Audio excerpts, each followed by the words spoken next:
Kesalahan fatal Ibtu Rudiana dikuliti ex-Wakapolri, kurang bukti kuat di kasus. Kesalahan fatal Ibtu Rudiana dalam kasus pembunuhan Vina Cirebon dan kekasihnya, Eki, dikuliti ex-Wakapolri, Komjen Purn Ogro Seno, memiliki pengalaman puluhan tahun menangani berbagai kasus. Komjen Purn Ogro Seno melihat modal Ibtu Rudiana memburu pembunuh anaknya tidak cukup. Hanya bermodalkan keterangan saksi sepihak, 8 orang menjadi terpidana dan kini ramai-ramai digugat dengan berbagai alibi. Seperti diketahui, berdasarkan keterangan saksi AF, Rudiana percaya anaknya diserang hingga dibunuh sekelompok pemuda yang kerap nongkrong di SMPN 11 Kota Cirebon. Seharusnya, kata Ogro Seno, Rudiana menggali lebih dalam, mencari bukti lebih kuat untuk mengonfirmasi kesaksian AF. Bagi saya seorang polisi berbuat seperti itu sudah fatal untuk langkah-langkah. Kalau saya ingin mengungkap tapi hanya sampai sejauh itu, kata Ogro Seno dikutip dari YouTube Tiffen yang tayang Jumat, tanggal 15 Juni tahun 2024. Terlebih korban adalah anaknya sendiri. Seharusnya hal itu menjadi dorongan bagi Rudiana melacak lebih jauh dan komprehensif. Kalau polisi yang diungkap itu misalnya masyarakat menjadi korban itu tanpa disuruh harus diungkap, apalagi anak jadi korban. Itu harusnya dia berbuat 2 kali atau 3 kali lebih baik, imbuhnya. Sementara itu, dia menyoroti soal motif pelaku melakukan tindakan sadis kepada Vina dan Eki. Menurut dia, Ibtu Rudiana juga bisa menganalisis pada awal penyidikan tersebut. Kalau pendekatan macam-macam nih, jadi sejak awal kasus terjadi analisis seorang reserse, analisis kriminal harus jalan dengan berbagai kira-kira analisis motif. Kalau saya melihat ada 4, misal apakah korban utama ini memang Vina? Apakah korban utamanya Eki? Atau memang ini kenakalan remaja atau geng motor tadi? Atau yang keempat mungkin kaitan dengan narkoba karena terlalu sadis lihat korban seperti itu, paparnya. Meski demikian, Ogro Seno menilai untuk melakukan hal tersebut perlu pengalaman yang luar biasa dari seorang anggota polisi. Nah ini harusnya dikembangkan terus, ini kan harus butuh pengalaman yang luar biasa di reserse. Seperti ini tanpa analisis ini nanti arahnya hanya satu. Begitu mulai ada yang belok kiri belok kanan bingung mau terus lagi takut kemana ini yang mungkin dari awal yang tidak dilakukan, tukasnya. Sebelumnya, selain penangkapan para pelaku yang tidak sesuai prosedur, Ibtu Rudiana juga disorot lantaran diduga membuat skenario pembunuhan Vina dan Eki. Sejumlah saksi seperti Liga Akbar, Teguh, dan Pram mengaku dipaksa menandatangi BAP yang sudah disusun oleh penyidik. Ogro Seno menilai Ibtu Rudiana tidak punya kapasitas membuat skenario terkait pembunuhan Vina dan Eki. Kalau dia, Rudiana, kan bukan sutradara film. Dia mau bikin skenario seperti apapun sekolahnya enggak ada pasti susah, kata Ogro Seno. Seperti diketahui, kasus pembunuhan Vina dan Eki di Cirebon pada Sabtu tanggal 27 Agustus tahun 2016 silam itu sudah berproses hukum. Ada 8 pemuda yang ditangkap dan kemudian divonis hingga menjalani pidana penjara. Mereka adalah Rivaldi Aditya Wardana, Eko Ramdhani, Koplak, Hadi Saputra, Bolang, Eka Sandi, Tiwul, Jaya, Kliwon, Supriyanto, Kasdul, Sudirman, Saka Tatal. Seluruhnya divonis penjara seumur hidup kecuali Saka Tatal yang hanya divonis 8 tahun penjara karena saat peristiwa masih usia anak, dan kini sudah bebas. 3 orang atas nama Pegi, Andi dan Dani dinyatakan buron. Terkini, pria bernama Pegi Setiawan ditangkap karena dianggap pelaku yang buron tersebut. Aparat Polda Jabar menyebut Andi dan Dani tidak ada dan menghapusnya dari daftar pencarian orang, DPO. Ex-Kapolda Jabar beri pembelaan. Sementara itu, Ex-Kapolda Jawa Barat kala itu, Irjen Pol Purn Anton Carlian memberikan keterangan terkait hal tersebut. Anton sudah mencari tahu terkait kesalahan prosedur itu. Menurut Anton, Ibtu Rudiana hanya menunjukkan terkait para pelaku tidak ikut melakukan penangkapan. Ternyata, saat itu, Kanit Narkoba itu hanya menunjukkan saja, tetapi yang melakukan penangkapan tetap dari Reskrim, Reserse Kriminal, ujar Anton Carlian saat ditanya Deddy Mulyadi di channel YouTube Deddy Mulyadi yang tayang pada Rabu, tanggal 12 Juni tahun 2024. Anton memaklumi bahwa Ibtu Rudiana turut mendampingi bagian reskrim saat penangkapan. Pasalnya, Ibtu Rudiana merupakan ayah dari almarhum Eki, anak satu-satunya.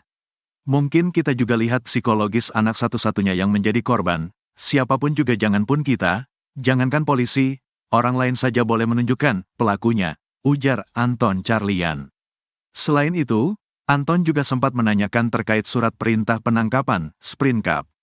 Berdasarkan keterangan Rudiana, namanya tak ada dalam surat tersebut sehingga disimpulkan bahwa Rudiana tidak ikut menangkap. Kendati demikian, Ibtu Rudiana kini sedang melakukan pemeriksaan oleh Propam Polda. Ini kita tunggu apakah betul beliau benar-benar melakukan penangkapan sendiri, pungkasnya. Jenderal Purn Bintang 2 minta Hakim Pra-Peradilan Pegi Setiawan teliti, jangan seperti Hakim di 2016. Di sisi lain, Penasihat Kapolri, Irjen Pol Purn Arianto Sutadi merespons baik digelarnya sidang pra-peradilan Pegi Setiawan dalam waktu dekat ini. Pra-peradilan ini akan membuktikan apakah tim penyidik dari Polda Jawa Barat bekerja dengan benar atau tidak dalam menangani kasus pembunuhan Vina dan Eki.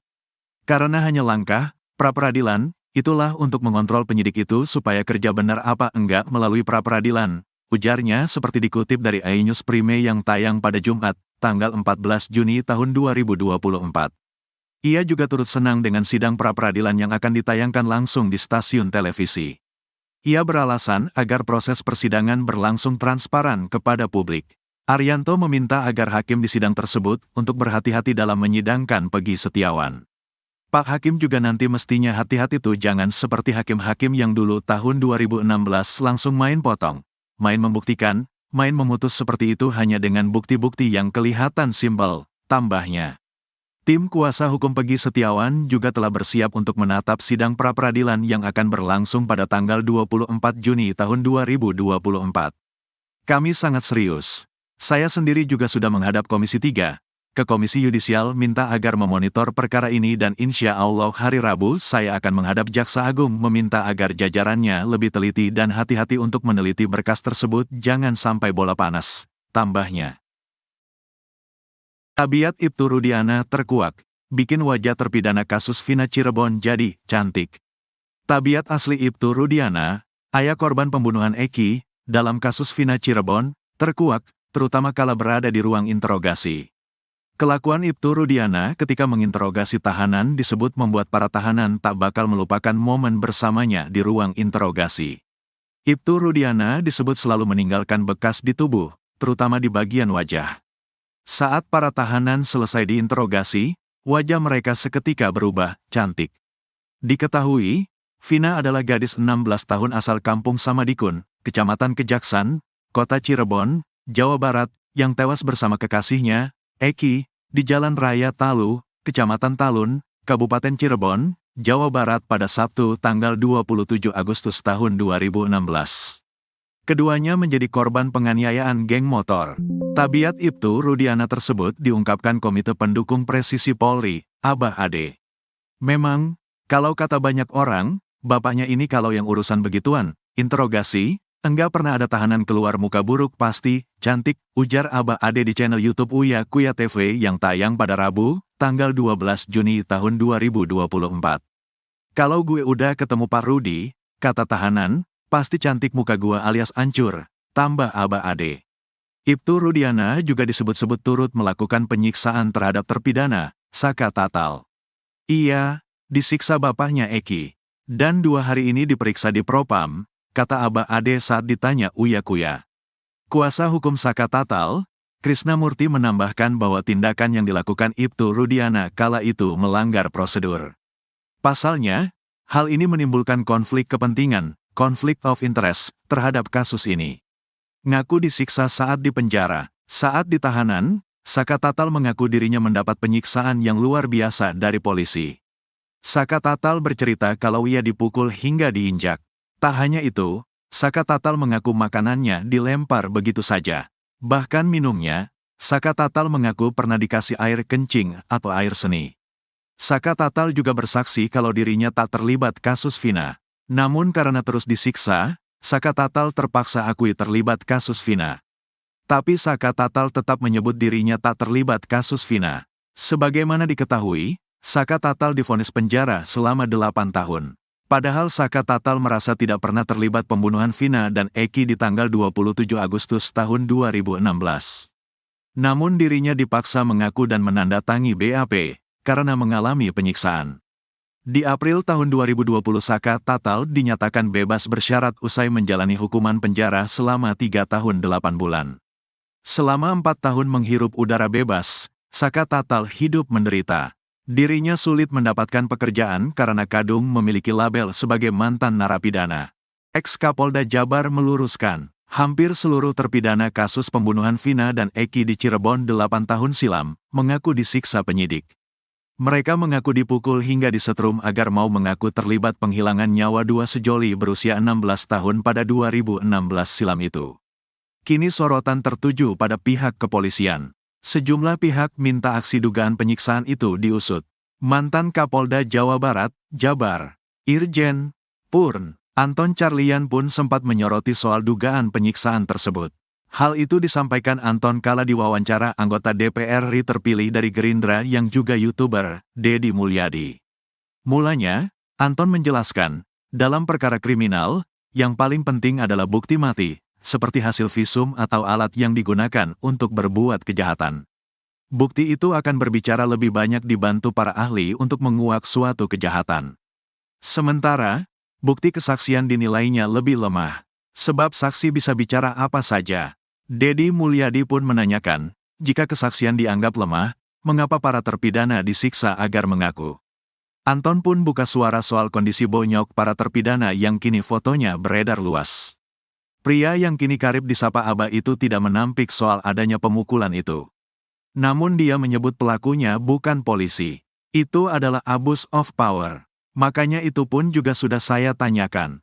Kenapa ini katanya ada penyiksaan saat itu? Kata Anton seperti dikutip dari YouTube Kang Deddy Mulyadi channel yang diunggah pada Rabu, tanggal 12 Juni tahun 2024. Dia mendapat penjelasan dari pihak polisi yang berwenang, para terpidana itu disiksa oleh sesama tahanan karena dianggap pemerkosa. Selain pembunuhan, para terpidana memang dituduhkan melakukan ruda paksa terhadap Vina. Karena mereka dianggap peruda paksa, maaf ada satu tradisi di dalam itu kalau peruda paksa ini ya suka dikerjain sesama tahanan. Jadi itu dikerjainnya itu di tahanan, kata Anton. Anton juga menjelaskan, tradisi menganiaya tersangka pemerkosaan saat itu sudah ditangani Propam. Polisi yang menjaga tahanan sudah diperiksa. Saat itu pun juga Propam sudah turun penjaga tahanan saat itu dan yang terlibat saat itu sudah dilakukan pemeriksaan, kata Anton. Pernyataan Anton bertentangan dengan kesaksian sejumlah orang tua para terpidana, termasuk terpidana yang sudah bebas, Saka Tatal. Mereka mengakunya disiksa polisi karena dipaksa mengakui meruda paksa dan membunuh Vina. Anton pun mengatakan, jika memang ternyata penyiksaan dilakukan oleh penyidik, Propam Mabes Polri sudah turun ikut mengaudit dugaan tersebut. Tapi apabila memang ada dilakukan oleh penyidik terdahulu, Propam sekarang sudah turun untuk menyidik juga untuk mengadakan audit juga apakah betul hanya penjaga saja ataukah juga ada penyidik yang ikut campur, jelas Anton. Anton sendiri ikut menyuarakan agar dugaan penyiksaan itu benar-benar diusut. Polri agar transparan jangan mengorbankan institusi gara-gara oknum-oknum yang mungkin kurang bertanggung jawab, jelasnya. Peran 2 buron yang dihapus polisi terkuak, Dani Ruda Paksa Vina Cirebon Pertama. Pengacara kondang Hotman Paris membongkar peran 2 buronan dalam kasus pembunuhan Vina Cirebon dan Eki, yang dihapus Polda Jabar. Kedua buronan yang dihapus tersebut yakni Andi dan Dani. Keduanya, menurut Hotman Paris, memiliki peran yang besar kala insiden pembunuhan Vina Cirebon terjadi 8 tahun silam. Hotman Paris pun yakin jika kedua buronan tersebut tidak fiktif alias ada dan ikut melakukan tindak pidana terhadap Vina Cirebon dan Eki. DPO Andi memukul dan melempari korban Muhammad Rizky Rudiana, kekasih Vina, Eki, dan korban Vina, ucap Hotman saat jumpa pers di Mall Kelapa Gading, Jakarta Utara, Selasa, tanggal 11 Juni tahun 2024. Hotman menjelaskan, peran kedua buron tersebut tertulis secara terperinci dalam berita acara pemeriksaan, BAP 2016. Di sana dijelaskan, Andi merupakan orang yang kali pertama mengangkat tubuh Vina dan membuka bajunya. Sedangkan Dani yang membuka celana dan meruda paksa Vina untuk pertama kali. Setelah itu, 7 pelaku lainnya termasuk Pegi alias Perong, ikut meruda paksa Vina Cirebon secara bergantian. Karena itu, Hotman dan keluarga Vina belum bisa menerima keputusan Polda Jabar yang menganggap kedua buron Andi dan Dani itu hanya fiktif. Hotman menyarankan, agar penyidikan kasus ini ditunda terlebih dahulu dan meminta Jokowi membentuk tim pencari fakta. Hotman menyarankan agar tim pencari fakta berasal dari berbagai kalangan universitas agar lebih netral dalam menyidiki dan menyampaikan fakta sesungguhnya. Sebagai informasi, 8 tahun lalu, Vina Cirebon dan kekasihnya yang bernama Muhammad Rizky Rudian, Eki, tewas dibunuh komplotan geng motor. Awalnya, Vina dan Eki diduga tewas akibat kecelakaan tunggal. Namun, setelah diselidiki lebih lanjut, ternyata keduanya terbukti dibunuh. Bukan hanya dibunuh, Vina juga diruda paksa secara bergantian oleh para tersangka. Atas kejadian itu, Polda Jabar menetapkan ada 11 tersangka pada 2016. Namun, hanya 8 tersangka yang berhasil ditemukan keberadaannya dan ditangkap, sementara 3 tersangka lainnya menjadi buron. 8 tahun berjalan, polisi belum bisa menemukan ketiga buron tersebut. Sampai akhirnya, kasus Vina kembali viral karena dibuat film dengan judul Vina, Sebelum 7 Hari. Polda Jabar akhirnya kembali melakukan penyidikan atas kasus Vina dan berhasil menangkap Pegi Setiawan yang merupakan satu dari ketiga buron yang selama ini dicari.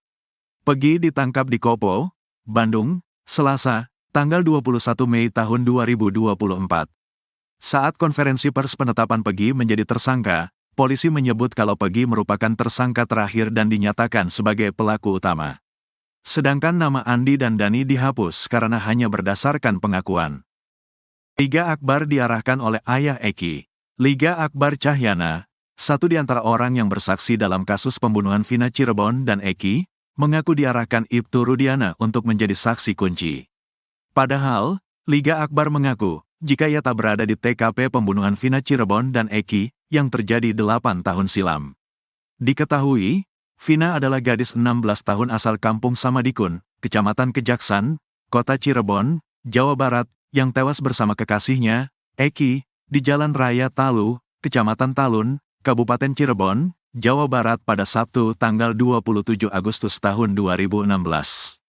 Keduanya menjadi korban penganiayaan geng motor. Awalnya, Liga Akbar Cahyana menceritakan momen dirinya dijemput Ibtu Rudiana untuk menjadi saksi. Padahal menurut Liga Akbar, saat itu dirinya tidak menyaksikan pembunuhan terhadap Vina dan Eki. Liga Akbar pun seolah dibohongi oleh Ibtu Rudiana. Sebab, awalnya Ibtu Rudiana memintanya jadi saksi soal pakaian yang dikenakan Eki dan Vina. Namun saat pemeriksaan di kantor polisi, Liga Akbar Cahyana justru diarahkan ke skenario pembunuhan. Imbasnya, Liga Akbar dituduh jadi saksi kunci yang menyebabkan 8 pelaku dipenjara. Padahal menurut Liga Akbar, saat itu dirinya sudah menolak skenario yang disampaikan oleh penyidik. Banyak yang bilang saya saksi kunci. Sebenarnya saya bukan saksi kunci, kata Liga Akbar dikutip dari YouTube iNews, Rabu, tanggal 12 Juni tahun 2024. Menurut Liga Akbar, pada malam kejadian itu dirinya sudah berpisah dengan Eki dan Vina. Sebab Eki dan Vina berpamitan untuk acara perkumpulan dengan geng motor XTC. Saat Eki dan Vina pergi, Liga Akbar Cahyana masih berada di warung depan SMA 4 Cirebon bersama teman-temannya yang lain. Namun menurut dia, saat pemeriksaan, tidak ada polisi yang percaya dengan keterangannya. Saya bingung waktu itu mau bilang sama siapa, karena gak ada yang percaya, kata Liga lagi. Liga Akbar mengaku diminta jadi saksi oleh ayah Eki, Ibtu Rudiana. Saat itu Ibtu Rudiana sempat berbohong kepada Liga Akbar soal kesaksiannya. Sebab awalnya ayah Eki hanya meminta Liga Akbar untuk menceritakan barang bukti pakaian yang dikenakan Vina dan Eki. Dimintai keterangan almarhum Vina dan Eki yang dipakai, helm, baju, itu saja, terang Liga. Liga pun menduga dirinya yang dijadikan saksi karena memiliki kedekatan dengan almarhum Eki semasa hidup. Sebab diakuinya bahwa Liga Akbar sering menginap di rumah Eki. Minta tolong buat memperkuat bukti, sempat bilang gak tahu, kata Liga. Namun menurutnya, saat itu dirinya tiba-tiba saja dijemput untuk memberikan keterangan di kantor polisi, tiba-tiba saja dijemput. Skenario itu saya udah menolak beberapa kali. Saya dibantu sama pemeriksa. Bukan diajarin tapi dirangkai, dibantu, diarahkan, beber dia. Liga Akbar juga mengaku didesak kalau dirinya ada di malam kejadian itu. Kemudian ia juga ditanya soal pelemparan batu, pengejaran atau pemukulan terhadap Vina dan Eki. Saya bilang gak tahu. Dia bilang, orang kamu ada di situ kok, ungkapnya. Liga Akbar pun mengaku terpaksa menyetujui skenario itu, bahkan saat di persidangan. Sidang pun tertutup. Di situ ada rekan almarhum Eki, ada ibunya juga, cuma tidak boleh masuk. Saya bingung banget di situ, kata dia.